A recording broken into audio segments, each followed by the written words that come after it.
안녕하세요. 파이TV입니다. 오늘은 파이코인과 사토시 코인과 그 외에 대박날 코인에 대해서 설명하도록 하겠습니다. 자, 오늘 좀 주제가 좀 길죠. 자, 파이코인 먼저 좀 이야기하다가요. 그 다음에 사토시도 한번 돌려보고요. 시간이 남으면 또 대박날 코인도 찬찬히 해보도록 하겠습니다. 근데 만약에 영상이 길어지게 되면 중간에 끊도록 하겠습니다. 자, 먼저 파이코인부터 들어가도록 하겠습니다. 제가 파이코인 KYC 통과한 지가 벌써 1년이 다 돼갑니다. 작년 12월에 제가 KYC 통과하고 아주 기쁜 마음으로 작년 12월에 영상을 찍었습니다.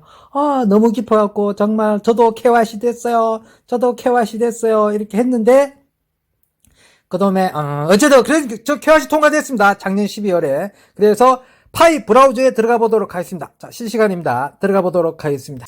파이 브라우저에 들어가겠습니다. 자, 파이 브라우저 들어왔죠? 들어왔습니다. 다 아시죠? 우리 이제 고수들이니까. 자, 지갑을 눌러드리겠습니다. 중간에 지갑 모양 생긴 거. 그 다음에 당연히 다 지문인식으로 하고 있겠죠? 자, 지문인식. 자, 파이TV의 파이코인 물량을 드디어 공개합니다. 예, 빵개 있습니다. 빵개. 자, 이 모습을 제가 꼭 보여드리고 싶었습니다. 자, 파이코인의 KYC 통과한 지가 1년이 다 돼 가는데, 파이TV가 아직까지 메인넷에 파이코인이 한 개도 없습니다. 한 개도. 자, 마이그레이션을 전혀 안 해주고 있습니다. 자, 여러분들도 저와 같은 현상이 돼 있는 분이 꽤 많을 겁니다. KYC는 통과돼도 마이그레이션을 해주는 사람이 있고 안 해주는 사람이 있습니다. 그럼 뭐다? 니콜라스 마음입니다. 니콜라스가 좀 마음에 들면은 좀 해주는 건지, 솔직하게 누구 먼저 해주는지 정확한 데이터 기준이 없어요. 다 아시죠? 그죠? 정확한 누구를 먼저 해준다, 누구를 나중에 해준다, 이런 거 일단 데이터 기준이 없습니다. 그리고 제가 이렇게 이제 KYC 된 거에 대해서 뭐 이렇게 특별하게 많이 자랑을 안 했어요. 왜 그러냐면, KYC도 안 된 사람이 너무 많은데, 파이TV 저 또 KYC 됐다고 혼자서 좋아라고만 영상 찍으면 또 KYC 안 된 분들이 얼마나 또 가슴이 아프겠습니까? 왜 그러냐면 KYC 안 된 사람이 90%가 넘어요. 거의 90%입니다. 이제 KYC 된 사람이 한 10% 정도 되지 않습니까? 그죠? 그러니까 저는 그나마 10% 안에 들어갔으니까 찍소리 하지 말고 그냥 가만히 있어야겠다. 대부분 사람들이 KYC 안 됐는데, 그리고 또 저 같은 경우는 제 어닝팀, 저도 어닝팀 있지 않습니까? 어닝팀이 있는데 제 어닝팀의 80%가 다 떠났어요. 그게 처음에는 제가 엄청나게 10변을 토하고 했는데, 처음에는 한 50% 이상이 채굴 했거든요. 솔직히 말씀드리면요. 그러다 이게 KYC가 늦어지니까 자꾸 떠나더라고. 지금 이제 20% 정도 남아있어요. 그리고 제가 이제 유튜브 영상을 찍기 때문에 따로 이제 제 채팅방을 따로 관리하지는 않거든요. 왜냐면 방송으로 말하겠다 싶어서 말하지 않았던 거였고, 그래서 그런지 더 많이 떠나가지고, 와. 그래서 노드의 중요성을 요즘 더 느끼는 것 같습니다. 차라리 노드 한 대 잘 돌리는 게 낫습니다, 지금은. 그리고 아무리 열심히 했던 분들이라도 열정이 좀 남아있고 막 이렇게 하지 않는 이상은 KYC가 늦어지니까 많이 떠나는 게 큰 문제점인 것 같습니다. 니콜라 선생님이 제 방송 보시게 되면 KYC 좀 후딱후딱 제발 좀 빨리빨리 해주셨으면 정말 감사하겠습니다. 이 파이코인의 발전을 위해서도 그렇고요. 저 어닝팀 이러다가 다 도망가게 생겼어요. 그러고 뭐 이렇게 어닝팀은 뭐 하면 무슨 말을 못 하겠더라고. 미안해가지고. KYC 언제 돼요? 이거 좀 기다려보세요. 이런 말도 못 하잖아요. 그래서 어쨌든 니콜라 선생님 의미는 잘 알겠지만 파이코인이 잘 될 거라고 굳게 믿고 있습니다. 저 1도도 있잖아요. 파이코인이 잘못될 거라 생각하는 사람이 전혀 그런 의심을 하는 사람이 전혀 아닙니다. 그러니까 단지 KYC 좀 빨리 해주고요. 근데 저 같은 경우는 이제 KYC를 1년 전쯤에 해줬잖아요. 그죠? 작년 12월이고 지금 11월 아닙니까? 그쵸? 11월이니까, 이야, 뭐 1년 됐네요. 그죠? 1년 됐잖아요. 그러니까요. 그러니까 빨리빨리 해줘야 돼요. 빨리빨리 해줘야 돼. 그렇다고 KYC가 됐다고 해가지고 마이그레이션은 또 안 되는 거니까. 그래서 마이그레이션 제가 알아보니까요. 마이그레이션이 몇 달 동안 전혀 안 됐대요. 몇 달 동안 막았대요. 전혀 한 명도 안 해줬어요. 몇 달 동안. 그게 몇 달이라더라. 꽤 긴 시간이었습니다. 한두 달이 아니고요. 훨씬 긴 몇 달 동안 아무도 마이그레이션 안 해줬습니다. 전 세계적으로. 아예, 파이코인은 파이브라지 되면, 마이그레이션 되는 물량들이 나타나 있거든요. 전혀 몇 달 동안 안 해주다가, 최근 들어가지고, 이제 마이그레이션 해주기 시작합니다. 그래서 요즘 느끼는 게, 최근 들어서 KYC가 갑자기 잘 되기 시작하고, 갑자기 마이그레이션이 된다는 소문이 나타나기 시작해요. 기쁜 소식입니다. 근데 이것도 좀 생각해 볼 게 있는 거잖아요. KYC도 선택적으로 해준다는 뜻이고, 마이그레이션도 선택적으로 해준다는 뜻입니다. 이 뜻 자체가. 그러니까 제가 KYC가 처음 하기 시작했을 때부터, 니콜라 선생님이 100% 이거 KYC 조절한다. 기술력 다 필요 없다. 그냥 조절하는 거다, 그냥.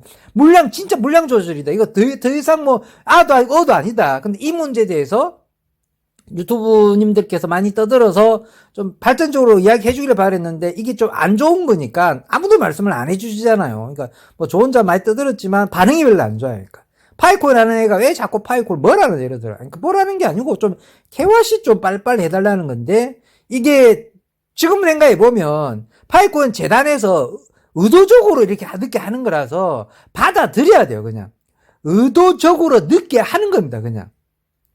지금 대량으로 해가지고 물량 풀리게 되면 안 되거든요. 그냥 이렇게 생각해. 대량으로 KYC 통과시켜주고 대량으로 파이콘 물량을 풀게 되면 지금 생태계에 전혀 도움이 안 돼요. 관리할 수 있을 만큼의 물량을 재단에서 관리할 수 있는 감을 컨트롤 조절하면서 풀어야 돼요. 그렇게 하기 위해서는 KYC도 선택적으로 하는 거고요. 마이그레이션도 아까 말씀드렸죠. 몇 달 동안 안 하다가 최근에 이제 풀어주기 시작했잖아요. 지금은 좀 마이그레이션 좀 해주겠다는 거잖아요. 그리고 주는 물량도 있잖아요. 하신 지 얼마 안 되신 분과 물량이 적은 분 위주로 해주는 것 같아요. 물량 많은 분들은 좀 뒤로 밀리는 경향이 있는 것 같습니다. 어쨌든 이게 재단의 방침이라고 받아들여야 되지 막 여기서 잘못됐을 거다 나중에 파이코인 안 될 거다 이렇게 생각하시면은 안 돼요. 그런 거는 아닙니다. 니콜라 선생님이 지금 시기에는 물량을 조절하는 게 맞다. 내가 보기에는 니콜라 선생님이 제가 보기에는 이제 비트코인 반감기가 내년이지 않습니까? 내년 4월 5월경이거든요. 보통 비트코인 반감기가 정확한 날짜가 딱 정해져 있지 않느냐 이렇게 이야기하는데요. 딱 그런 건 아닙니다. 왜 그러냐면 10분마다 블록 하나 생성될 때 그게 플러스 마이너스 약간 시간 딜레이가 있어요.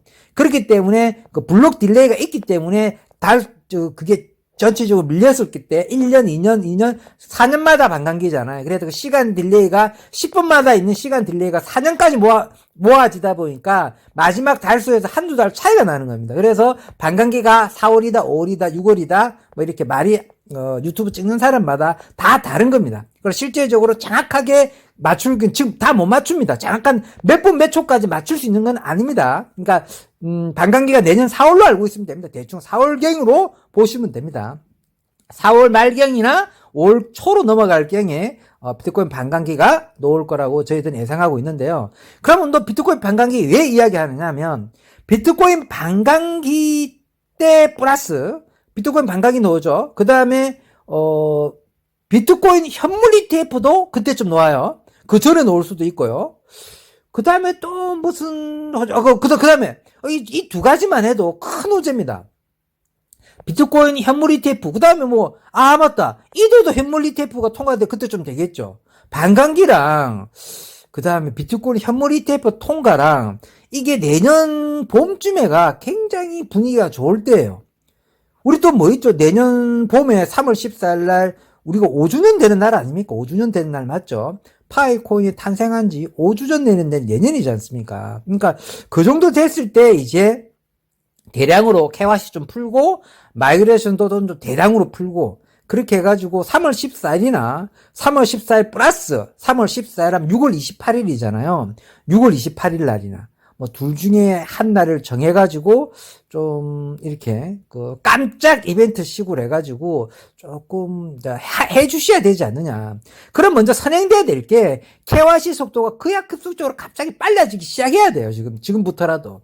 근데 지금부터 좀 풀어주기 시작하는 건지 어쨌든 좋은 소식이 있었으면 좋겠습니다. 개인적으로. 그렇게 보셔야 되고 그러면 너 왜 이렇게 파이코인을 학식하느냐 이렇게 말씀하실 수 있잖아요. 뭐 파이코인은 이렇게 KYC도 안 되고 마이그레이션도 안 되는데 망할 수 있지 않느냐. 저는 뭐 전혀 그렇게 생각하지 않아요. 왜 그러냐면 예를 들어 화폐가 있잖아요. 이제 종이 화폐 시절에서 암호화폐 시절로 바뀌는 거잖아요. 근데 이게 대세인데 이걸 굳이 안 받아들이려고 하는 사람이 많아요. 정치인 중에는 뭐 유시민 씨가 유명하죠, 그죠? 그 다음에 뭐 법무부 장관, 뭐 그 다음에 금융위원회 뭐 위원장, 막 한국은행장, 우리나라 굴지에 유명하신 분이잖아요. 암호화폐 자체를 인정을 하잖아요. 아니 종이화폐 시대가 끝나고 암호화폐 시대로 바뀌는 시대가 이제 대세라는 걸 느껴야 되는데 우리나라에 높으신 분들이 이걸 다 인정을 하잖아요. 우리나라는 아직도 암호화폐가 세금도 안 물리는 나라예요. 제로 세금입니다. 2025년까지 암호화폐로 아무리 돈을 많이 벌어도 1원도 세금 안 내는 나라가 선진국 중에 우리나라밖에 없을걸요. 일본 같은 경우도 세금 그렇게 많이 내고 중국도 내고 미국도 내고 유럽 다 암호화폐는 세금 다 때리는데 우리나라 세금 안 때리는 나라입니다. 돈으로 인정하지 않는 나라예요. 우리나라는 아직까지도. 근데 이제 2025년부터 이제 세금 걷으면서 어느 정도 인정하겠죠. 이제 무슨 뜻이냐면 종이화폐 시대가 끝나고 암호화폐 시대가 왔다는 거를 우리나라는 굉장히 늦게 후발주자로서 정말 안타깝게 받아주고 있다는 거잖아요.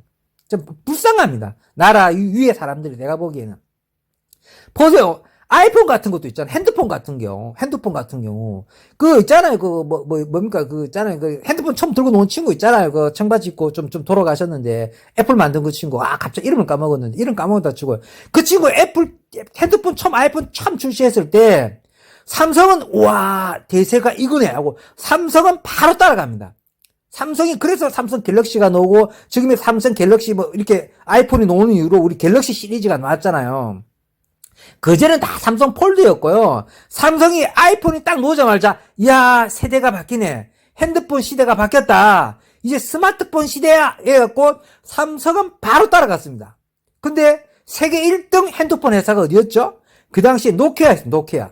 전 세계 1등이 노키아입니다. 노키아. 삼성, 애플, 저기에 노키아에 비하면 발톱에 때도 안 됐었어요. 정말입니다. 노키아가 전 세계 80%나 90%를 석권하고 있었습니다. 노키아가 그렇게 셌었습니다. 그런데 노키아가 아이폰 나왔을 때 노키아가 어떻게 했느냐면 아이고 저거 시대적 흐름이야. 잠시 유행일 뿐이야. 노키아는 노키아 한다 이랬어요. 실제로 노키아는 똑같이 발표합니다. 자판기 있고 똑같이 옛날 핸드폰 다시 출시합니다. 좀 더 유명한 연예인들 데리고 와서 출시했겠죠. 자, 한국에 또 모 그룹이 있습니다. LG그룹도 LG폰도 마찬가지였습니다. 좀 늦게 따라갔죠. 유일하게 삼성만 아이폰 시대를 따라가가지고 바뀌었죠. 그래서, 있잖아요.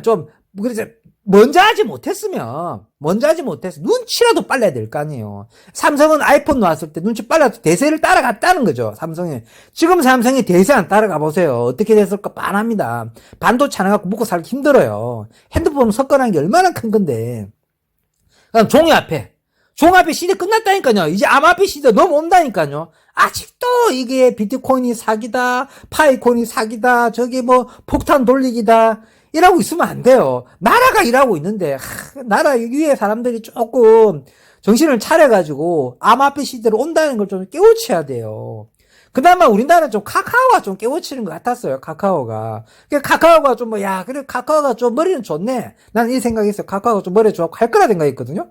근데 카카오 딱 만들어 놓고 코인 팔아먹고 튀어버리잖아요. 하여튼 카카오는 국민의 배신자 기업이에요. 내가 보기에는 카카오는 국민의 배신자 기업이에요. 아니 나 카카오코인 만들길래 될 줄 알았나마 코인 팔아먹고 튀었어요. 물론 남아있긴 하는데 원래 심보가 난 잘못됐다 봅니다. 좀 카카오 진짜 안타깝습니다. 다 기반 다 만들어 놓고 왜 안 키우는지 모르겠습니다. 그 어렵다는 맨일까지 만들어 놨는데도 더 이상 진천을 하지 않는 카카오, 우리나라 카카오, 넘어가도록 하겠습니다. 그 다음에, 이런 대세의 흐름을 받아들여야 된다는 겁니다. 파이코인도 이게 대세의 흐름입니다. 파이코인도 대세의 흐름이라니까요. 그러니까 파이코인 보십시오. 니콜라 선생님이 파이코인을 가장 먼저 생각했을 때 보십시오. 물론, 이제 2019년도 하기 전에, 그보다 2년인가 3년 전부터 이제 파이코인에 대해서 구상을 했다고 이야기합니다. 그러고 이제 이더만들, 부탈린 애가, 스탠퍼드 대학에서 그때 이제 우리 니콜라 선생님이 암호화폐 스마트 컨트롤 있죠. 스마트 컨트롤. 암호화폐를 블록체인을 할 때 스마트 컨트롤이 가능하다는 강의를 했대요. 그때 강의를 참가한 사람이 부탈린이라고 그럽니다. 이더 만든 친구. 이더가 자기 코인을 만들죠. 이더리움이라는 코인을 만듭니다. 이더리움 안에 있는 이더를 만드는 겁니다. 이더리움이 더 큰 거고, 그 다음 이더가 실제 이름이거든요. 이더리움 안에 이제 이더를 만들게 되는 겁니다. 스마트 컨트롤을 해가지고. 야, 이거 잘 생각해 보시면, 어떻게 보면 이더도 니 파이코인 제자일 수도 있어요. 그렇지 않습니까? 그러니까 이게 약간 했는데 무슨 뜻이냐면, 대세를 아셔야 된다는 거잖아요. 파이코인 같은 경우가, 그러면 우리 니콜라 선생님이 비트코인도 알았을 거 아니에요. 비트코인도 당연히 알았을 거 아니에요. 그래서 비트코인도 조사해보고, 비트코인 같은 경우가, 니콜라 선생님이 봤을 때, 이게 너무 한쪽에 치우쳐져 있잖아요. 극소수 사람이 독점하는 시장이잖아요. 그러니까 이걸 좀 초반에 알아봤던 사람이었든지, 안 그러면 모르고 했던 사람이었든지, 그냥 독점했어요, 독점. 솔직히 말해서 비트코인은 한 80% 이상 물량이 어느 한쪽 물량이 다 몰빵되어 있어요. 10% 미만한테. 다 물량이 다 몰빵되어 있어요. 극소수 작은 물량만 전 세계에 뿌려져 있거든요. 이렇게 돼가지고는 화폐가 제대로 형성되지도 않고 초반에 이제 균등하게 전 세계인들한테 뿌리는 작업에 실패했어요. 여기서 크게 착안을 한 거잖아요. 니콜라 선생님은 핸드폰을 보시고 크게 힌트를 받았겠죠. 야, 핸드폰은 전 세계 사람이 다 가져져 있으니까 핸드폰으로 쉽게 채굴되게 하자. 그렇게 해서 이제 파이코인을 만들어서 핸드폰으로 채굴되게 만들었잖아요. 그렇죠? 근데 핸드폰에 채굴되게 만들어서, 그러니까 전 세계 균등하게 뿌려져 나가는 게 굉장히 좋았던 거잖아요. 그래서 세계 최초의 핸드폰 채굴형이 파이코인인 겁니다. 근데 이게 처음에 PC로 채굴되지 않는다고, 핸드폰으로 채굴된다고 개무시 당해가지고 다들 다 스캠 했지만 결국 니콜라 선생님 말이 맞았잖아요. 그죠? 핸드폰 가장 먼저 채굴된 거니까. 그러고 채굴만 돼서 중요한 게 아니거든요. 블록체인이나 블록을 형성하려고 그러면 그 네트워크에 참여하는 보상으로 받아야지 보안성도 형성되고 그 네트워크 블록체인이 단단해지는 거거든요. 그래, 비트코인 같은 경우는 비트코인 채굴함으로써 그 채굴자한테 보상으로 주는 거지 않습니까? 그죠? 무슨 숫자 문제, 숫자를 맞추는 거예요. 연속 숫자 16개를 먼저 맞춰라는 겁니다. 공을 16개를 빨리 먼저 맞추는 사람한테 비트코인 하나를 주겠다. 지금도 똑같습니다. 0 숫자를 연속으로 16개를 먼저 맞추는 사람한테 0이 16개 연속으로 놀기가 힘들잖아요. 그걸 빨리빨리 해라는 뜻입니다. 숫자를 0하고 1자를 막 돌려가지고. PC밖에 없을 때 시절, 초창기 때 486 컴퓨터 있었던 시절에는 그냥 쉽게 된 거죠. 참여한 사람이 몇 명 없으니까 공을 연속으로 16번 놓기 하는 게 쉬웠죠, 그때는. 근데 이제 하려는 사람이 많으니까 공을 16개를 빨리 만드는 작업이, 그래픽 카드가 있으면 유리하잖아요. 그래, 점점점, 그래도 채굴 힘들어지는 거고, 숫자 문제는 똑같은 겁니다. 그 문제를 풀면은 비트코인 하나를 주는 거고, 하나 주면서, 노드 원장에 기록을 하겠죠. 그래서 네트워크에 참여하는 식으로 주는 거죠. 그러니까 비트코인 같은 경우는 네트워크에 참여하면서 비트코인을 받는 겁니다. 우리 파이코인도 네트워크에 참여하면서 파이코인을 받는 거예요. 그래서 이게 블록체인 역사에 굉장히 기술이 중요한 겁니다. 무조건 무료로 나눠준다고 되는 게 아니에요. 그냥 무조건 어느 돌대가리는 우리 파이코인 뺏겨가지고 무조건 무료로 나눠주면 나중에 다 괜찮은 줄 착각하잖아요. 그게 아니고요. 블록체인의 네트워크에 참여 보상으로 주는 게 가장 좋은 겁니다. 근데 그러면서 무료로 나눠주는 게 좋죠. 비트코인 같은 경우는 전기세 들고, 우리 파이코인 같은 경우는 핸드폰 배터리비 드는 거예요. 똑같은 원리입니다. 지금 이제 전기세가 비싸진 거죠. 그죠? 점점 비싸진 거죠. 초반엔 전기세 안 들었어요. 비트코인 채굴할 때 무슨 전기세 들었어요. 물론 들었겠지만, 이런 이론 들었겠죠. 그렇죠? 그때 지금도 이야기합니다. 비트코인 초창기 채굴할 때 0.4센트인가? 그랬다고 그러죠. 0.4센트 정도 들면 비트코인이 한 개가 채굴이 가능했다. 그 당시 전기세가 그렇게 쌌다. 지금 전기세가 비싸져서 당연히 지금 채굴 값도 비싸지는 거다. 그 다음 우리 파이코인 값은 파이콘은 그 핸드폰 배터리 값이 얼마나 비싸지, 얼마나 비싸지겠어요. 비싸져봤자지. 응? 갤럭시 핸드폰, 비싸봤자, 배터리 바꿔봤자 3, 4만원이에요. 비싼 핸드폰 5, 6만원 밖에 안 하고. 진짜 5, 6만원 정도 한단 말이에요. 싼 거는 2, 3만원 하고. 그러니까요. 이게 무슨 뜻이냐면, 핵심이 뭐냐면, 그 네트워크에 참여하는 보상으로 주는 게 굉장히 중요한 건데, 우리 파이콘 역시도 네트워크 참여 보상으로 파이콘을 주는 거예요. 그렇죠? 왜 주는 거예요? 왜 그러냐면, 이게 파이오니어 한 명 한 명이 우리 네트워크에 다 참여자예요. 우리 파이콘 SCP라 그러잖아. 이게 뭐냐면, 합의 프로토콜이라 그래가지고, 우리 한 사람 한 사람이 다 보안에 들어가는 겁니다. 거기에 이제 우리가 방패를 만들잖아요, 방패. 그 방패가 가장 중요한 겁니다. 그러니까 그 방패 5명, 방패 5명, 방패 5명 하잖아요. 그것도 다 보안에 들어가요. 우리 파이콘 하다 보면 방패를 만들잖아요. 그죠? 우리 친한 사람 5명 또 방패 만들잖아요. 그게 다 보안 작업하는 겁니다. 그게 마지막에 블록체인 기술 중에 우리의 파이코인만의 기술인 거예요. 그 방패 기술이. 우리 기술이거든요. 그게 우리 보안에 들어가는 거잖아요. 그 보안도 하나하나 다 사람이잖아요. 쉽게 말하면 우리 하나하나 사람이 우리 다 네트워크예요. 네트워크. 사람 한 명 한 명이 다 네트워크 올린 겁니다. 그 보상으로 파이콘을 받는 거예요. 우리는 우리 네트워크에 참여 보상으로 받는 겁니다. 그래서 가장 좋게 받는 겁니다. 다른 수많은 코인들 중에 참여 보상으로 코인 받는 게 거의 없어요. 솔라나, 이더, 전부 다 뭡니까? 그냥 다 찍찍찍 뿌리는 원리예요. 네트워크 참여 보상으로 주는 게 아닙니다. 그런 보상들은. 비트코인하고 내가 알기로는 파이코인 말고는 없는 걸로 알고 있습니다. 그만큼 파이코인은 니콜라 선생님이 굉장히 머리를 좋으셔가지고 이렇게 만드신 겁니다. 블록체인을 좀 공부하셨던 분들은 제가 무슨 말을 하는지 지금 이해하실 겁니다. 블록체인에서 가장 중요한 게 무료로 나눠주는 게 전부가 아니다. 네트워크 참여 보상으로 나눠줘야지 진정이다. 근데 그게 무료일 경우 끝장나는 거죠. 근데 비트코인도 무료 비슷했지만 비싸진 거고. 어쨌든 우리 파이코인도 참여 보상으로 주는 거다. 그렇게 보시면 됩니다.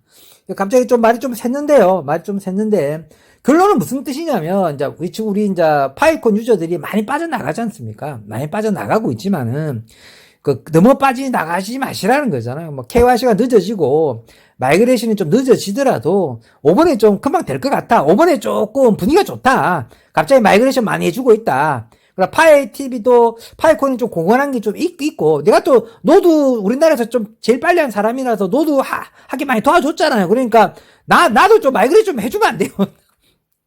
니콜라 선생님 내 방송 보면 한국어 번역기로 좀 돌려가지고, 파이TV 좀 마이그레이션 해줘라. 이래 하면 참 좋겠는데, 근데 제가 마이그레이션이나 KYC 문제를 크게 떠들지 않는 이유는 이게 안 되신 분이 90%라. 그러니까 이걸 KYC나 마이그레이션을 자랑하는 사람이 굉장히 싫었었어요, 개인적으로. 그래서 저는 안 된 사람 위주로 그 마음을 긁어주는 게 좋겠다 싶어서 KYC 안 해주는 거에 대해서 욕을 많이 했죠, 제가. 파이콘 재단에다가.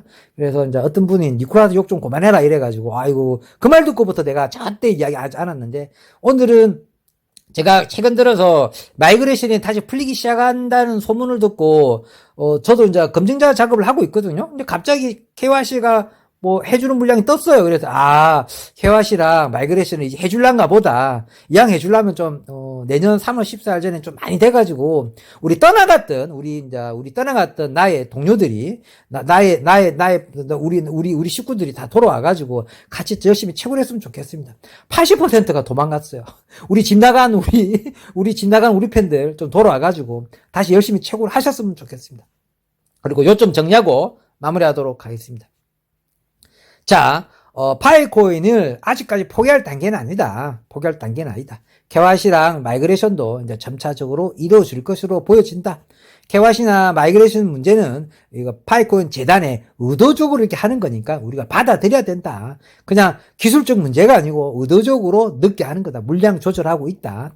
내년에 비트코인 반감기가 오게 되고, 그 다음에 비트코인 현물 ETF, 이더 현물 ETF, 그 다음에 리플 현물 ETF가 내년에 다 통과될 확률이 높습니다. 그래서 큰 호재가 내년에 많이 있기 때문에 이 좋은 호재 때 니콜라 선생님이 이제는 시대가 좋은 시대야 할 때 갑자기 KYC도 많이 되고 마이그레이션도 많이 되게 되면은 당연히 많은 사람이 KYC가 통과했고 많은 물량이 마이그레이션이 됐기 때문에 정식 메인넷을 출시할 거라고 봅니다.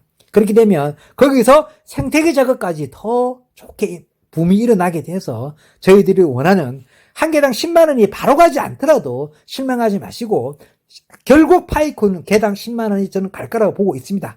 자, 오늘 여기까지 하고 마무리하도록 하겠습니다. 평범한 사람이 부자 되었으면 좋겠습니다. 감사합니다.